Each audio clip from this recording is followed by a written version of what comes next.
Have you ever wondered why, despite giving everything to everyone, you still feel hollow inside? There's a peculiar emptiness that follows us home after we've smiled through another day of saying yes when our souls were screaming no. We stand in our quiet kitchens at night, exhausted, wondering why fulfilling everyone else's needs has left us feeling so unfulfilled. This isn't just fatigue, it's the silent suffering of the people pleaser, a pain so normalized we've forgotten it isn't supposed to be there. The truth is, beneath our helpful smiles and constant accommodation lies a form of self-betrayal so subtle we mistake it for virtue. And in that space between who we pretend to be and who we truly are, a darkness grows. One we rarely acknowledge, but always feel. People-pleasing is not the selfless act we convince ourselves it is. It's a sophisticated form of deception. We lie to ourselves first, pretending our needs don't matter. And then we lie to others by presenting a carefully crafted version of ourselves designed to earn approval. This dishonesty isn't malicious. It's born of fear that our authentic self isn't enough, that our true voice doesn't deserve to be heard. The mask becomes so familiar we forget we're wearing it, mistaking our performance for personality. The irony of people-pleasing is that while we believe we're strengthening connections, we're actually preventing them. Real intimacy requires authenticity, yet we offer only carefully calculated responses. We become experts at intuiting what others want from us, anticipating their needs before they've expressed them, all while our own needs remain unacknowledged, even to ourselves. We lend things without expecting return, spend money without keeping count, and give time we don't have. All while the debt to our own well-being accumulates silently. This pattern often begins in childhood, in environments where love felt conditional or safety seemed uncertain. Perhaps we learned that conflict was dangerous, that our emotions were inconvenient, or that our worth was measured by our usefulness to others. These lessons, absorbed before we had words to question them, become the foundation upon which we build our adult relationships. We carry these invisible wounds into every interaction, desperately trying to secure the love and safety that once felt so precarious. The people-pleaser's mind becomes a constant calculation, a perpetual assessment of others' reactions, a vigilant monitoring of facial expressions and tone shifts. We develop an almost supernatural sensitivity to disapproval, our nervous systems primed to detect the slightest hint of displeasure. This hyper-awareness isn't a gift. It's exhaustion disguised as empathy, anxiety masquerading as attentiveness. We're not present with others. We're performing for them, always one step removed from genuine connection. What makes this pattern so insidious is how society rewards it. We're praised for being selfless, accommodating, low maintenance. Our culture celebrates those who put others first, rarely questioning at what cost this comes. The validation we receive reinforces the very behavior that depletes us, creating a cycle that becomes increasingly difficult to break. We become addicted to external approval, mistaking others' satisfaction for our own fulfillment. The deeper truth is that people-pleasing is often driven by a profound fear of rejection and abandonment. We believe, on some fundamental level, that if we stop pleasing, we'll stop being loved. This fear isn't irrational. It's rooted in our evolutionary history as social creatures who once depended on group acceptance for survival. The terror of ostracism lives in our bones, driving us to compromise ourselves in ways we wouldn't consciously choose. As time passes, resentment inevitably grows. We give and give, expecting nothing in return, yet secretly hope our sacrifice will be recognized. When it isn't, and it rarely is, bitterness takes root. We feel used, overlooked, unappreciated, yet continue the same patterns that created these feelings. This contradiction creates a cognitive dissonance that further fractures our sense of self. leaving us confused about our own emotions and needs. The most painful paradox is that in trying to secure love through people-pleasing, we make true love impossible. How can anyone truly love us when we present only a carefully curated version of ourselves? The approval we receive isn't for our authentic self, but for the performance we've perfected. This realization, when it finally comes, can be devastating to discover that in our desperate attempt to be loved, we've made ourselves unknowable. Nietzsche would recognize the people-pleaser's dilemma as a profound failure of self-creation. He reminds us that our true being is not something hidden within us, waiting to be discovered, but something that lies above us, beyond where we currently stand, something we must actively work toward. The people-pleaser has abandoned this upward climb, settling instead for a reflection in others' eyes. We've surrendered our will to power, not power over others, but the essential power to author our own existence. Kierkegaard identified this condition as a form of despair, a spiritual sickness that afflicts us when we lose ourselves. He observed that a human being is a synthesis of opposites, of the infinite and the finite, of the temporal and the eternal, of freedom and necessity. But this synthesis is not yet a self. To become a self, we must develop a relationship with ourselves, one that acknowledges we did not create ourselves, but are sustained by something greater. The people-pleaser has failed to establish this relationship, looking outward for definition rather than inward for discovery. Jung would see people-pleasing as a denial of our shadow, those aspects of ourselves we refuse to acknowledge. Whatever we refuse to see in ourselves, he noted, we will see in others. By constantly focusing on others' needs and perceptions, we avoid confronting our own complexity, our own darkness. We project our disowned qualities onto those around us, creating an illusory world that reflects our inner fragmentation. Our relationships become distorted mirrors rather than authentic connections. Viktor Frankl, who found meaning even in the suffering of concentration camps, would recognize the emptiness at the heart of people-pleasing. He distinguished between an active life that realizes values through creative work and a passive life that finds fulfillment in experiencing beauty. But he emphasized there is also purpose in man's attitude to his existence. The people-pleaser has abdicated this responsibility, failing to find meaning in their own suffering, instead trying to eliminate all discomfort through constant accommodation. Camus would see people-pleasing as a futile attempt to escape the absurd, the tension between our desire for meaning and the universe's indifference. Like Sisyphus eternally pushing his boulder, we repeatedly sacrifice our authenticity for approval that never satisfies. Yet Camus found dignity in Sisyphus's awareness of his condition. The people-pleaser lacks this consciousness, believing their boulder pushing will eventually lead to rest. This false hope prevents the rebellion that might lead to freedom. The existential cost of people-pleasing is the loss of authenticity, what philosophers call bad faith. We pretend we have no choice but to accommodate others, denying our fundamental freedom to choose differently. We become what Sartre called beings for others, defining ourselves entirely through external perspectives rather than through our own choices and values.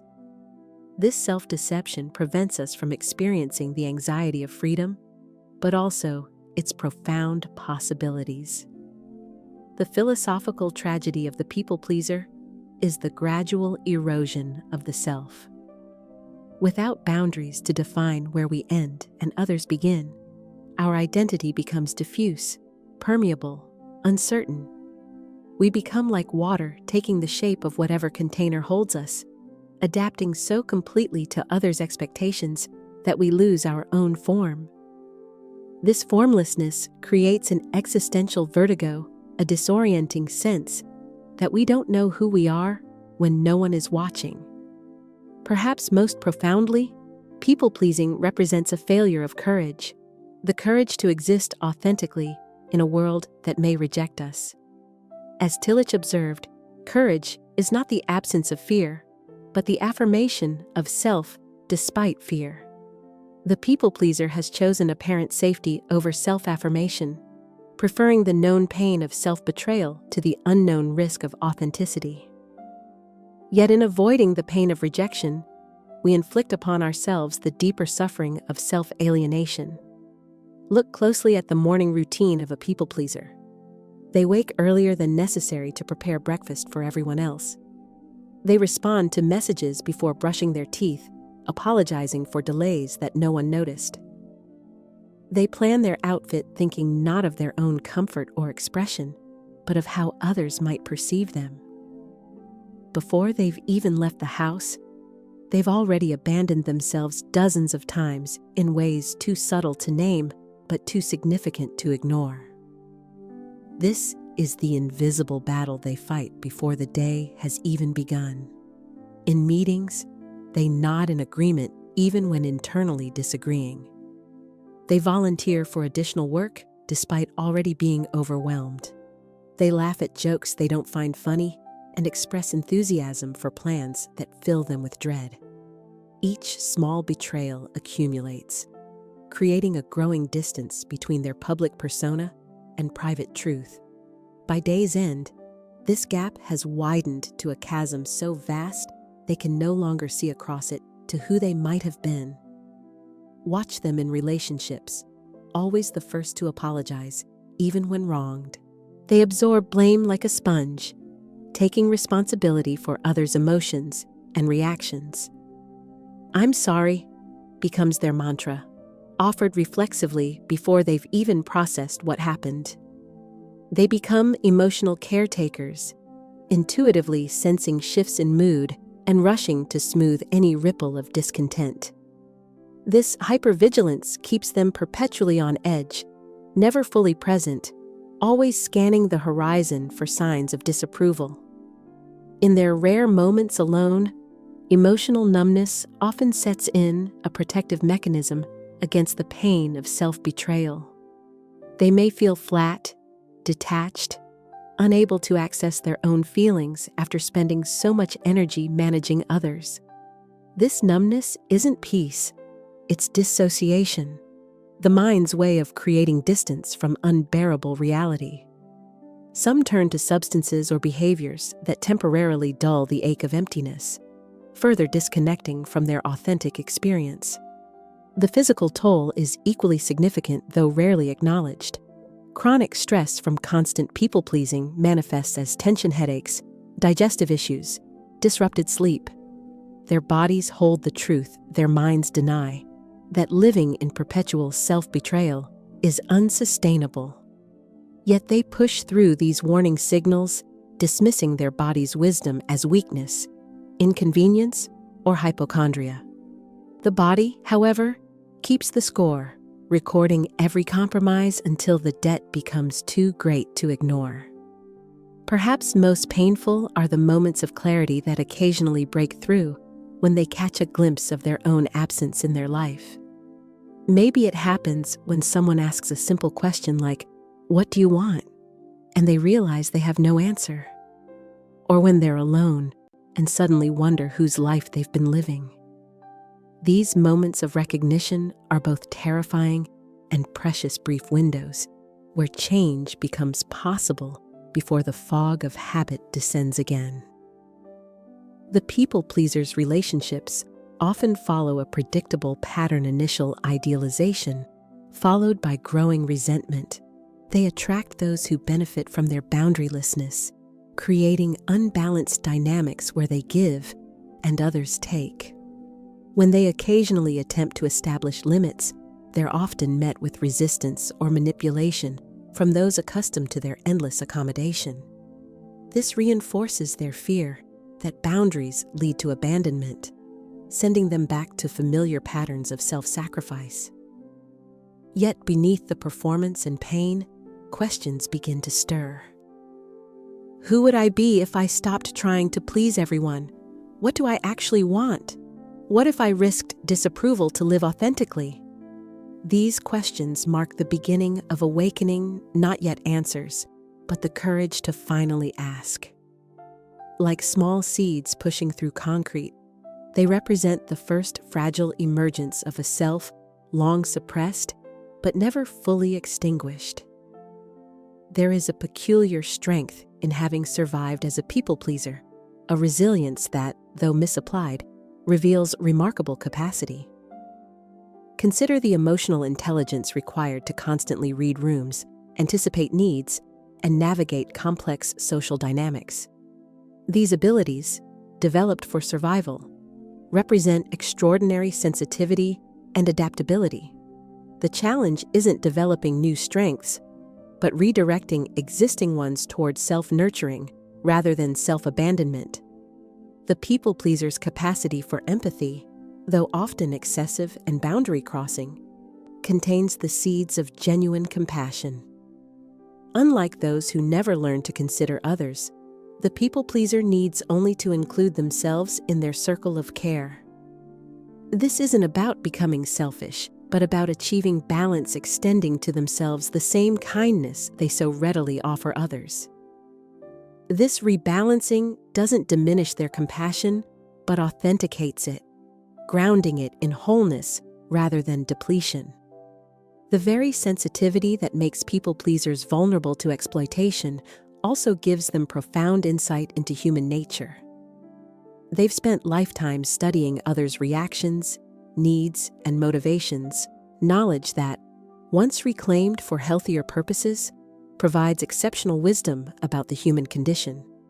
Their challenge is to use this insight with discernment rather than as a tool for self-erasure, to observe without automatically responding, to know without feeling responsible. Even the people pleaser's familiarity with self-denial contains hidden value. They've developed discipline and willpower, albeit misdirected. These qualities, once redirected toward authentic goals rather than others' approval, become powerful forces for transformation. The person who can consistently override their own needs for others can certainly learn to override their people-pleasing impulses for their own well-being. The capacity for self-control remains. Only its purpose needs to change. Viktor Frankl would recognize in the people-pleaser's suffering an opportunity for meaning. In accepting this challenge to suffer bravely, he wrote, "Life has a meaning up to the last moment. The pain of breaking free from people-pleasing, facing fears of rejection, sitting with the discomfort of disappointing others. Grieving the lost self becomes meaningful suffering when endured consciously for the sake of authenticity. This suffering has purpose, unlike the meaningless suffering of continued self-betrayal. The journey toward authenticity isn't about dramatic rebellion, but about small, consistent acts of self-honoring. It begins with simply noticing, becoming aware of the automatic yes before it leaves your lips, feeling the flutter of anxiety when considering your own needs, recognizing the reflexive apology for taking up space. This noticing, this consciousness, is itself an act of courage. As Jung observed, until you make the unconscious conscious, it will direct your life, and you will call it fate. For many recovering people pleasers, the question becomes not, how do I stop caring what others think? But how do I start caring what I think? After years of external focus, turning attention inward can feel disorienting. They must become archaeologists of their own desires, carefully excavating preferences and passions long buried under others' expectations. This excavation is delicate work, requiring patience as they distinguish their authentic voice from internalized shoulds and ought-tos. Perhaps most powerfully, the people pleaser already knows how to love. They've simply been directing that love outward instead of including themselves. They understand sacrifice, consideration, attentiveness, all essential components of love. Their task, is not to learn new skills, but to become their own recipient, to turn toward themselves with the same tenderness they've always offered others. This self-love isn't narcissism, but wholeness, not selfishness, but integrity. The path beyond people-pleasing begins with a radical proposition. What if your existence itself is enough? Not your usefulness, not your agreeableness, not your capacity to meet others' needs, just your being. This isn't a concept to be intellectually understood, but a truth to be embodied, moment by moment, choice by choice. It's a return to the fundamental dignity of being human, with all the messiness and magnificence that entails. Nietzsche offers wisdom for this journey when he suggests looking back on what you have truly loved throughout your life, what has drawn your soul upward, mastered it, and blessed it too. These things reveal the fundamental law of your own self. For the people pleaser, recovering authentic desires means noticing what brings genuine joy rather than approval. What creates that sense of being drawn upward rather than merely fitting in. These moments of alignment become compass points toward the self. The practice of boundaries becomes not just self-protection, but self-definition. By clarifying where you end and others begin, you gradually bring yourself into focus. Each no creates space for an authentic yes. Each limit honors the contours of your unique being. This isn't about building walls, but about defining the shoreline where you meet the world, allowing genuine connection while maintaining integrity. These boundaries aren't rigid, but living, responsive to your evolving understanding of yourself. As you reclaim your voice, you may discover it sounds different than expected. Perhaps quieter or louder, more playful or more serious, more complex or more straightforward. This voice may surprise even you as it emerges from beneath years of careful modulation. There will be awkwardness in this emergence, moments of overcorrection, times when your newly reclaimed voice cracks or falters. This imperfection isn't failure, but evidence of growth, the necessary clumsiness of authentic becoming. The relationships in your life will inevitably shift as you change. Some people, accustomed to your endless accommodation, may resist or withdraw. Others may respond with unexpected respect or relief at finally meeting the real you. New connections may form based on mutual giving rather than one-sided sacrifice. These changes, though sometimes painful, represent not loss, but clarification. The natural rearrangement that occurs when authenticity replaces performance. Perhaps most transformative is the discovery that authenticity doesn't require constant self-assertion.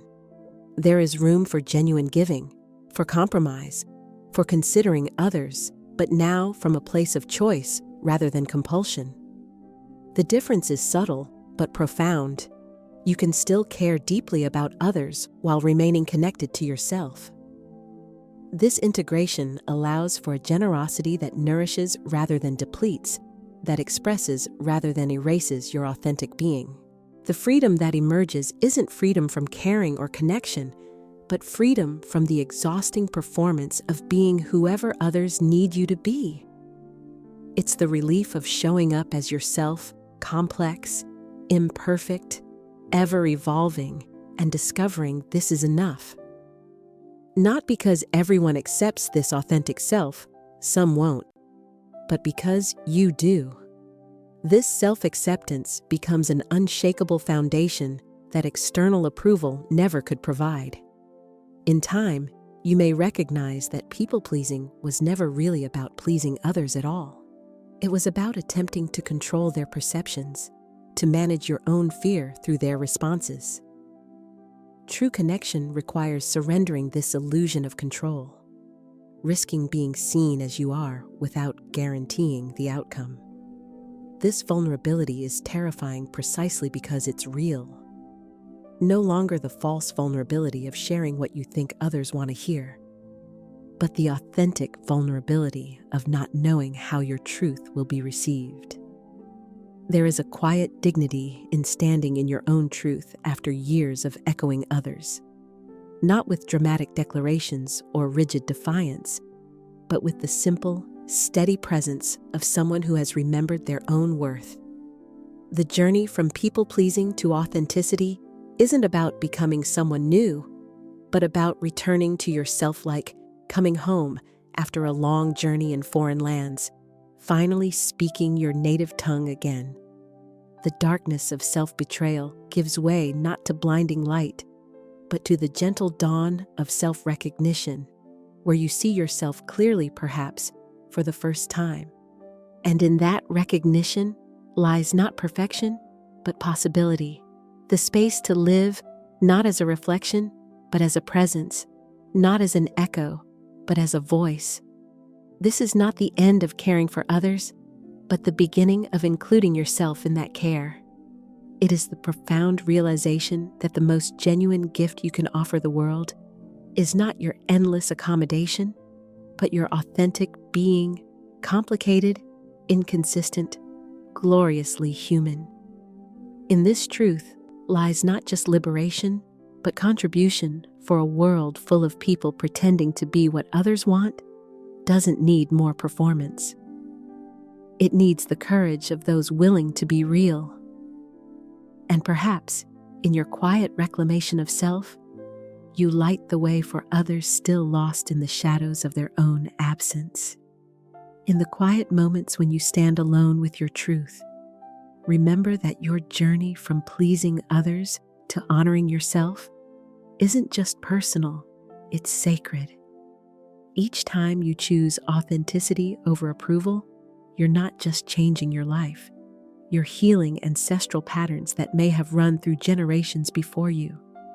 The courage it takes to say, "This is who I am," in a world that has rewarded your disappearance is nothing short of revolutionary. And perhaps, in your quiet revolution, in those moments when you finally allow yourself to be seen, fully, imperfectly, gloriously human, you create ripples that extend far beyond what you can see. For in a world starving for authenticity, your truth becomes not just liberation, but medicine. Your voice, once silenced, now carries healing. And though the path may feel lonely at times, know that each step you take toward wholeness lights the way for countless others still finding their way home to themselves. This is not just your journey. It's part of our collective awakening to what it means to be fully, unapologetically alive. If this message resonated with you today, I'd love to hear your story in the comments below. How has people-pleasing shaped your life, and where are you on your journey toward authenticity? Your voice matters here, and if you want to continue this journey of self-discovery together, please subscribe to this channel. Each week, we dive deep into the shadows and light of what it truly means to reclaim your life. Hit that notification bell so you never miss a new release. Thank you for giving yourself the gift of this reflection today. Your presence and attention are deeply valued, and I'm honored to walk this path with you.